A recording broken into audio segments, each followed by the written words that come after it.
All the Young Dudes, Sirius's Perspective by Rollercosterwords. Chapter 53. Third Year, Davy Gudgeon. Remus did not change his mind. Winter went out kicking, dragging its death throes into a rainy, dreary March. The marauders celebrated Lupin's birthday, as usual, serenades at every meal, an extravagant cake, a pile of presents. There were no more midnight fireworks shows, as McGonagall was anticipating their celebration this year, and made sure to have a prefect watching the boys' dorms. Sirius was unhappy about that at first, until he realised that McGonagall must have Remus's birthday marked down somehow on her calendar, which amused him immensely. Luckily, Lupin's birthday was on a Hogsmeade weekend, which meant the marauders had plenty of alternative options for celebrating. They spent most of the day in the Three Broomsticks, drinking butterbeers on the house from the steady stream of students that they had cajoled, threatened, and sweet-talked into popping by to wish Remus a happy birthday. With every new drink, Sirius would cry, "A toast to the birthday boy!" which made Remus blush bright red and ensured that the entire bar knew his name by the end of the afternoon. They left to a chorus of cheers, which Remus had insisted was horrifyingly embarrassing, even as he smiled. Although it had been an altogether lovely day, Sirius went to bed that night feeling frustrated. Or rather, he went to James's bed. Potter had barely had the time to cast the silencing spell before Sirius was speaking. "We're doing it." "What?" "We're doing it. It's been enough time." "Oh," James blinked owlishly, frowning. "Are you sure? You seemed really happy today. Maybe if we just wait a bit longer." "It's been months!" Sirius had already made up his mind. They had waited out the rest of the winter according to James's guidance. He thought that if they showed Lupin that he could trust them, and reminded him that what great friends they were, then Remus would eventually soften to the animagi idea and agree to help them do it. But after his birthday, Sirius didn't really see what more they could do to convince Moony to trust them. He was far too stubborn for his own good, and Sirius had had quite enough of waiting. "Look," he huffed, frustrated. "Maybe Moony'll change his mind, and maybe he won't. Either way, I'm doing it. So you can join me if you like, or you can back out, but I'm not waiting anymore. If we're going to do this, we'll need all the time we can get." James sighed, pushing his fingers through his hair. He was clearly uncomfortable with the idea of becoming animagi when Remus had asked them not to. At the same time, he was quite obviously desperate to turn into an animal. It was just so cool. "Fine," he acquiesced, and Sirius knew he would. "Let's do it." "Brilliant! I was just thinking we could—" "Oi! We're not starting tonight. I've got Quidditch in the morning." Sirius rolled his eyes, and James shoved him. "We can talk to Pete tomorrow, and then figure out how we'll get started then. Deal?" Sirius groaned, flopping dramatically back onto the mattress. "Deal." Sunday, the 7th of April, 1974. Unfortunately, there wasn't a whole lot they could actually do while they were at Hogwarts. Trying to begin brewing the potion would be impossible while surrounded by students and professors, and even gathering the ingredients and planning out their preparation had to be done when Remus wasn't around to catch their plotting. Still, they were able to make some headway. Most of it involved figuring out how they'd obtain necessary tools and ingredients, and scheming about how to begin those preparations over the summer. But it was better than nothing. Between the Animagus project, classes, homework, exam revision, and of course, their maraudering missions, Sirius felt as though he hardly had a moment to spare, which was nice. He liked being busy. Besides, it wasn't too overwhelming to juggle everything as long as you prioritise, which Sirius certainly did. On the weekend after the April full moon, for example, he was covertly changing the colour of James's hair. It was an enormously important task, choosing the different colours, pink, yellow, green, orange, and he had to be very careful not to let James, who was marking his divisionation homework, to catch on. So far, it was going well. Remus seemed to think the antics were hysterical, from the way he was choking on his laughter in his bed. They had all come down to keep him company in the hospital, under Madame Pomfrey's watchful eye, piling behind the drawn curtain and making themselves comfortable. Remus had an open book on his lap, which he had abandoned to watch Sirius, who felt very pleased with himself that he actually had managed to distract Moony from reading. Peter was sitting on the floor, happily sorting through the chocolate frog cards and ignoring the other three. They had all settled into a quiet contentment, happy to pursue their own tasks in each other's company. It was incredibly peaceful. Unfortunately, things didn't remain that way for long. Madame Pomfrey, help!" A student rushed into the hospital wing, shrieking hysterically. James and Sirius immediately leapt to their feet, peeking out from behind the curtain to see what was wrong. At first, it just looked like Madame Pomfrey was trying to console a sobbing girl, murmuring quiet questions. But then the others came in. Sirius had seen blood before. He had seen quite a lot of it, in fact. He'd seen blood on his skin, on his clothes, on the carpet of his mother's office. He had changed bloody bandages and dressed bloody wounds. After 14 years, he thought that he was quite used to blood. It didn't shock him anymore. This did.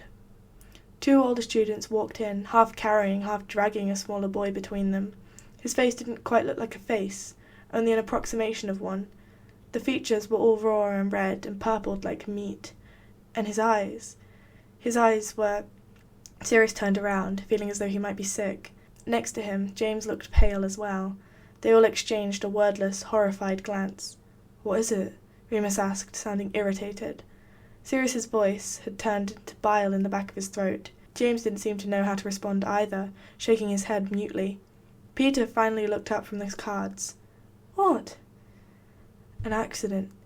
Some kid," James said, voice slightly strangled. "Everyone out!" Madame Pomfrey boomed, making the marauders wince. She pulled back the curtain around Remus's bed distractedly and lowered her voice as she murmured, "Remus, dear, if you're feeling well enough, it might be best for you to spend the rest of the afternoon in your own bed. Potter, would you go and fetch Professor Sprout? Tell her that one of her students has been injured." James nodded and dashed off immediately, without glancing back. Sirius watched him go, and then turned back to Remus, who had nodded his assent. He was climbing out of bed.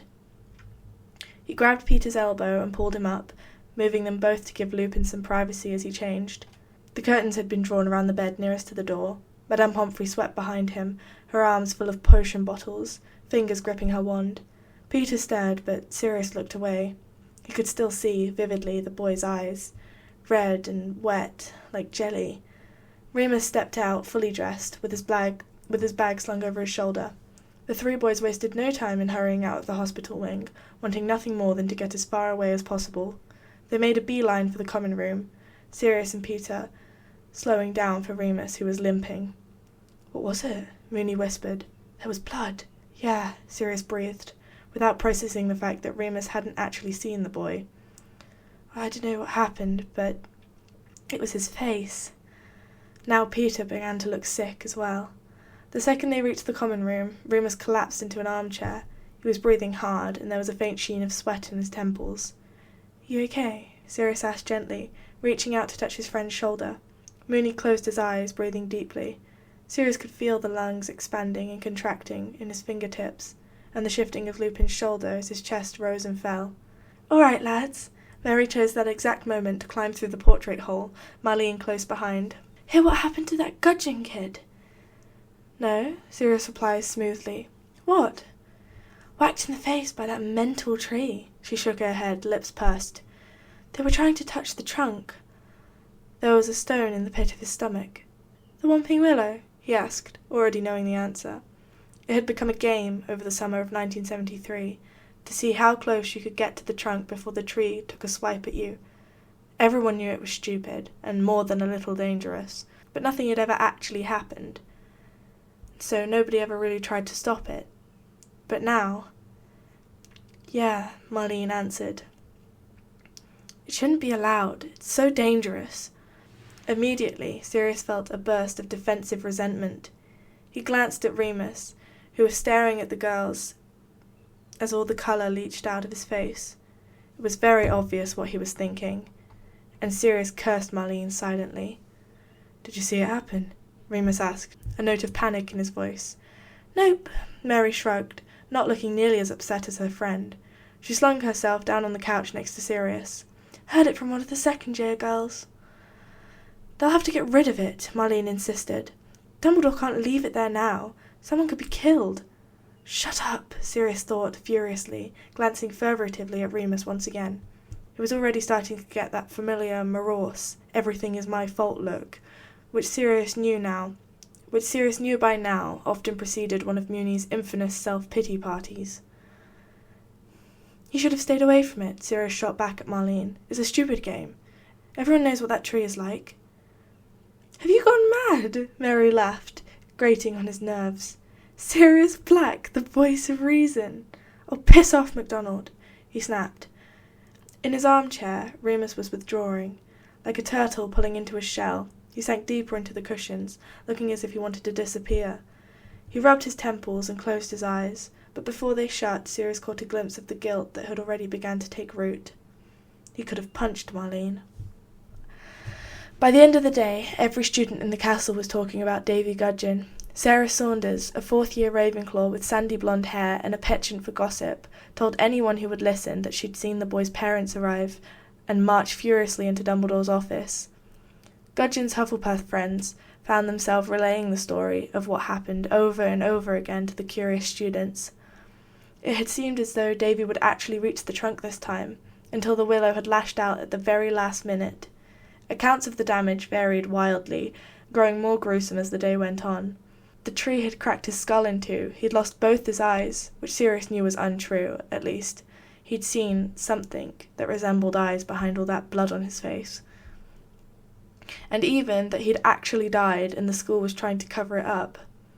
Marlene was a nightmare, teary-eyed and frowning as she roped Mary and Lily into drawing up a petition to remove the Whomping Willow from the grounds.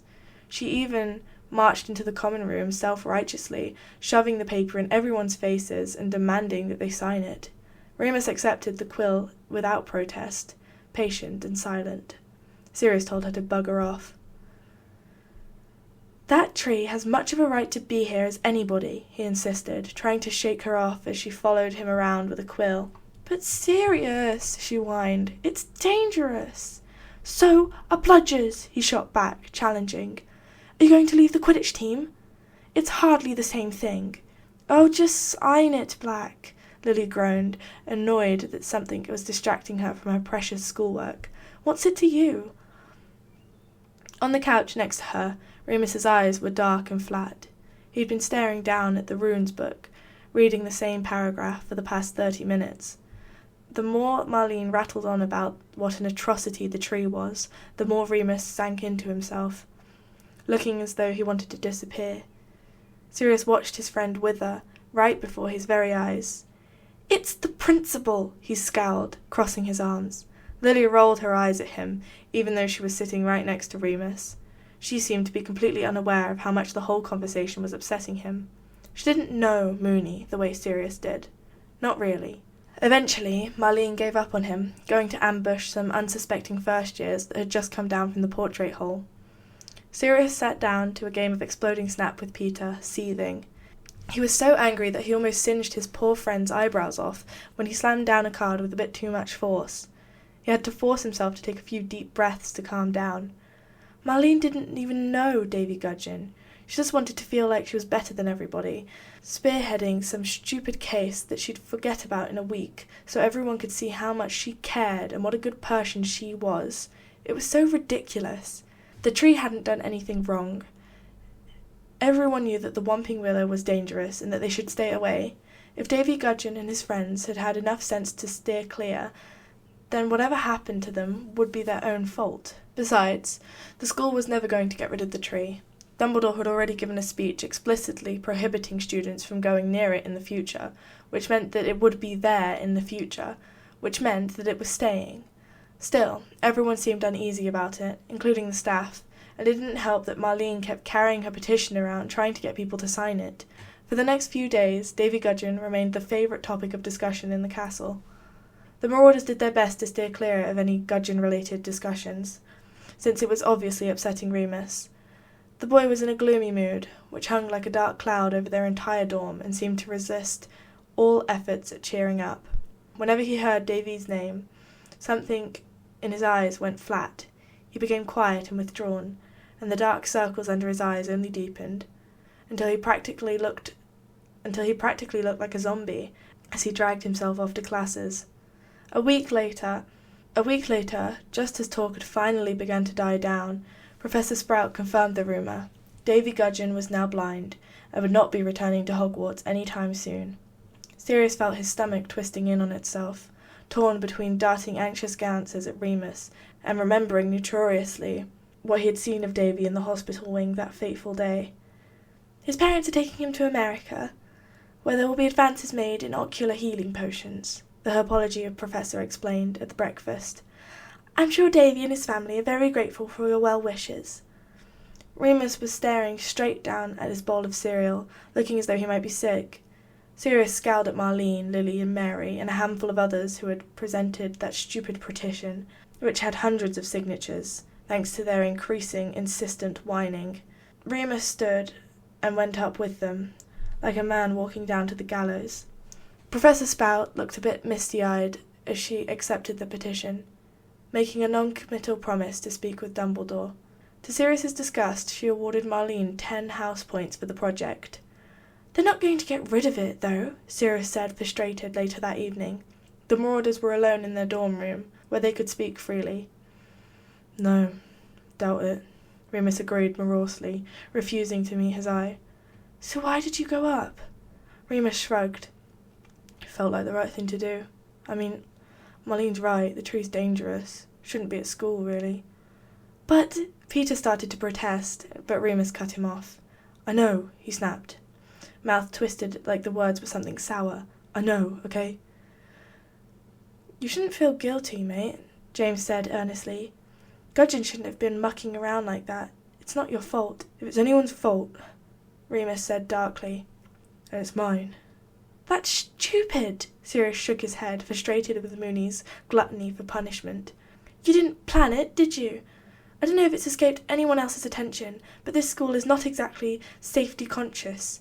It's built right next to a bloody forest full of creatures more dangerous than any flipping tree. There's supposed to be a literal monster lying dormant somewhere directly below us. And not being funny, but have you seen Hagrid? What's your point, Black? Remus said, sighing heavily as he sat down. I don't know. Shit happens. Don't blame yourself. Stop moping. Moping? Remus repeated, a snarl in his voice. Oh, fuck off. There's a kid who can't see because I'm too dangerous to be at school. Try telling Marlene what I am. I'd bet she'd get a whole lot more signatures on that petition. Sirius felt a jolt of satisfaction at the spark of anger in his friend's eyes. They were fighting. At least that was something. Something better than that dull, dead look he'd been wearing all week. You're not dangerous. You don't know what I am. And Remus thought that he was overdramatic. Sirius shook his head, getting ready to respond, but James beat him to it. You're our friend, he said simply. Remus turned to look at him, an undecipherable expression on his face. James stared right back, firm in his conviction. He sat next to Remus on the bed. You're our friend, and that is the most important thing, okay? Remus glared. James smiled. Okay? Sirius's eyes darted back and forth between them, waiting to see whose stubbornness would win out. Remus kept glaring, so James scooted closer and knocked their knees together. Okay? He leaned forward so that their noses were almost touching, still wearing his goofy grin. It was a tactic that worked on Sirius all the time, and it was hard not to laugh when James was staring you down, googly-eyed behind those thick glasses, grinning like a maniac. It worked on Remus too. The angry mask shattered, and he laughed as he ducked away. All right, okay. James laughed too, throwing his arms around Remus and crying dramatically. Thank goodness! We couldn't lose you, Moony. Sirius, feeling left out, threw himself onto the bed, and Peter followed soon after. The three of them tackled Remus, giggling as they half wrestled, half hugged him into submission. Remus tried to squirm away, laughing. Sirius could feel the vibrations in his chest. Their rib cages were pressed together, squishing them between Peter and James. His heart did a funny little flip in his chest. Oh, get off me, you bunch of puffs, Remus complained, trying to shove them away. Ah, you love us really, Sirius teased, heart beating hard as he reached over to ruffle his friend's hair. Chapter 54. Third Year, Summer Plans. As April gave way to May, the Hogwarts castle whipped into its usual revision-induced frenzy.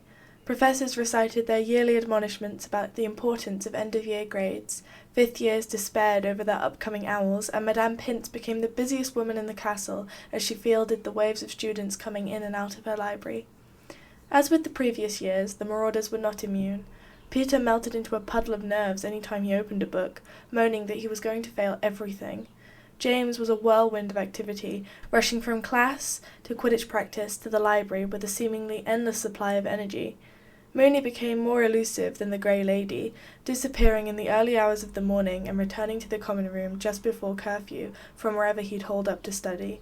Often he was accompanied by Mary, Marlene, Lily, or some combination of the three. This new development irked Sirius. At least when Peter and James abandoned him, it was so that they could revise miserably by themselves. Remus seemed to be enjoying his little study club, and it didn't sit right with Sirius that someone was choosing a bunch of girls over his delightful company. Of course, the only appropriate response to the situation was to give Remus an endless amount of grief over it. "Oh, go on then, Mooney," Sirius grinned around the toothbrush in his mouth. "Tell us who's the lucky lady. Mary? Marlene? Don't say Lily, you'll break Potter's heart." James, who had just walked through the door to their room, looked alarmed. "What? Something going on with Evans?" "No," Remus scowled, rolling his eyes. "Black's just been a prick." "Playing hard to get, eh? They're my friends. That's how it starts." Remus chucked a pillow, and Sirius laughed as he dodged. As James settled onto his bed, he grinned and said slyly, Now, Mr. Black, I think we both know who the real object of dear Master Lupin's affections is." "Oh, pray tell, good sir, who might that be?" James smirked evilly, wiggling his eyebrows. "Madame Pince?" Remus groaned and blushed bright red, burying his face in his hands as the other marauders wheezed with laughter. They had been teasing him about the sour old librarian ever since they noticed that she seemed to favour him, shushing him less, allowing him to keep checkouts a day or two after their past deadlines, and nodding in approval whenever he reshelved his books. Remus insisted that the only reason it seemed like she was being nicer to him was because, unlike Sirius and James, he refrained from disruptive behaviour in the hallowed halls of the Hogwarts library. This was a compelling argument, but they enjoyed teasing him about it anyway. "Who knew our Mooney'd become such a heartbreaker, eh?" Sirius shook his head, still chuckling. James nodded solemnly. "A right menace, that one. Pretty soon he'll have every girl in the castle joining his study club." Remus did not dignify them with a response, choosing instead to demonstrate a few choice hand gestures, which only made the boys laugh harder. Despite all the teasing, Remus continued to spend quite a bit of time with the girls in the library. James and Peter spent a good amount of time there too, or else studied in the Gryffindor common room in front of the fire. With his friends all busy revising, Sirius, who viewed it as a matter of principle to leave all the schoolwork until the very last moment, found himself spending more time alone in the early weeks of May than he had since the previous summer. He didn't care for it one bit. Mischief-making was much more fun with company. His friends' refusal to pull their noses out of their books had another adverse effect early on in the month. After unsuccessfully trying to convince James to abandon his history revision in favour of sneaking over to Honeydukes via the secret passageway, Sirius was on his way from the Gryffindor common room to the library, where he would try to convince Mooney to abandon his potions revision and sneak over to Honeydukes via the secret passageway. He was alone, and thinking with quite a bit of irritation about the fact that he was alone, which was why it surprised him enough to stop him dead in the hallway when a voice said, "Sirius." He turned. Regulus was slinking out from around the corner, walking briskly towards him. For a moment, Sirius could only stare, shocked. He couldn't remember the last time they'd spoken. "Were you following me?" The question was saturated with disdain, an effort to hide the anxious knots that his stomach was tying itself into. Sirius crossed his arms as his brother approached, trying to look bored. "No," Reg said, a bit too quickly. Then, "Not following. I just need to talk to you." Sirius raised an eyebrow. "And here I thought you were ignoring me. What could I have possibly done to deserve your noble attention?" Reg rolled his eyes, but he looked uneasy as he muttered, "I'm just here to tell you, Mum and Dad wanted to make sure you know that you're expected. Home. For the summer." He let the words hang awkwardly between them. Sirius blinked. "What?" "You're to come back." "No, I understand that. It's just—" Sirius gathered himself, painting a sneer across his face. "I thought our lovely parents had disinherited me. Isn't that what you and your creepy little friends have been laughing about all year?" His brother scoffed. "Right. You'd love that, wouldn't you? And what's that supposed to mean?" Regulus stared at him, gaze thick with resentment. Oh, don't pretend like you don't jump at any excuse to run off and leave the rest of the family behind. It's rich, isn't it? You complaining about being ignored. What? You'd want Mum to keep writing you letters so that you can rip them up before you even open them. Anger pounded fists inside his skull, and Sirius painted a mocking sneer across his face. Well, look at you. Mummy's little favourite. Jealous they haven't made you the heir yet? What? That's not what I'm... Oh, come off it, Reg. It's obvious you're just waiting for them to decide that you're the better pick, prancing about with your stupid little Slytherin friends like a right prat, rolling over at their every command. You're just so desperate for their attention. Oh, I'm desperate for attention. You can't wait until they disinherit me, can you? Why pretend? You should be thanking me for fucking off and clearing the way for you. He was breathing hard, heart pounding in his chest. Regulus stared at him, looking furious and disgusted and very, very tired. His eyes had a bruised quality about them. There was a moment of silence that poured like quicksand into their lungs. Then Regulus shook his head. Is that what you really think? His lip was curled. He was staring at Sirius like he was the most revolting creature on earth. But before Sirius could respond, Reg shook his head again, muttering, Whatever. It doesn't matter. You're not disinherited, and you're expected home for the summer. Whether you like it or not, you are still family. His little brother turned on his heel and left. Sirius stood in the empty hallway, feeling somehow as though he had won an argument, and yet, simultaneously, as if he'd lost something that he couldn't quite name. Sirius didn't tell anyone about the conversation with Regulus. He wasn't sure why, only that it felt private. He didn't want to repeat the things his brother had said, or the way he'd responded to them. For the next few weeks he deftly steered clear of the topic of the summer, falling back into his usual habit of ignoring everything that he didn't want to think about. Unfortunately, the facade didn't last very long. So, summer? James asked, setting down his mug of butterbeer. They were at the Three Broomsticks, enjoying their last Hogsmeade weekend before exams. Sirius and Remus groaned in unison. You know I can't, Remus began. They'll never let me, Sirius finished. I don't see why, though, James cocked his head. The both of you came for Christmas. Yeah, but there's some rule about me staying at St. Edmund's for the whole summer, Remus sighed. That's why I'm there. I have to follow Muggle law. You don't get to visit anyone when you're in care, unless they're related. And you know how my lot is, Sirius put in, staring down at his butterbeer. Even after Christmas. And I think that was just to keep me out of the way, to be honest. Reg told me I'm expected. When did you speak to Regulus? James asked, brows raised in surprise. Sirius cringed, shifting awkwardly. This was exactly what he'd been trying to avoid. The other day? Wasn't worth mentioning, I only saw him for a minute. I'll be there all summer, James, Peter interrupted pointedly. Sirius rolled his eyes. But for once he was actually glad for the smaller boy's tendency to make things about himself. It snagged James's attention. Yeah, great, mate. At least I'll have you, eh? I might be able to swing a Diagon Alley trip, Sirius said, perking up a bit. I've thought about it, and if I bought the invisibility cloak, then we might be able to work something out. They discussed the idea, brainstorming ways in which Sirius might be able to give his family the slip. At least temporarily. It cheered him up, but only marginally. At the end of the day, he still had an entire summer with his family looming over his head. Moony, James said, struck with an idea. Where is St. Edmund's, exactly? Epping Forest, Remus responded. Why? We could always come and visit you. No. Remus spoke so forcefully that the conversation died as the marauders turned to look at him. He swallowed, clearly uncomfortable, and said, Just don't, okay? It's a bad idea. Sirius frowned, studying his friend. Why was it a bad idea? Was Remus worried that they'd get into trouble? If they had the invisibility cloak, no one would catch them.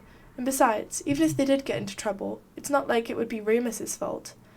Could it be that he was worried they'd do something embarrassing in front of his Muggle friends? They had all taken Muggle studies. Sirius was quite sure they'd be able to blend in. He opened his mouth to assure Remus, but the other boy was still speaking. All right, he said, words slightly rushed, and you lot can tell me everything you get up to. Hopefully I can come to yours again at Christmas, Potter. You might not, Sirius warned. The full moon's on the 29th this December. Remus turned to look at him, an expression of amusement on his face, as if Sirius had said something strange. James laughed. How come you've memorised every bloody full moon until we're 50, but you can't even get an acceptable in astronomy? Sirius shrugged, lifting his tankard to his lips. Some things are important to remember, and some aren't. He drained the rest of his butterbeer in one swig, then grinned as he added, "And messing up the constellations really annoys my parents." The other boys laughed, and Remus smiled, and Sirius relaxed. He sat back and listened to Peter as he began complaining about astronomy revision, catching Mooney's eye to smirk and shake his head as James started comforting Pete for the umpteenth time. For a moment, at least, everything was exactly as it should be.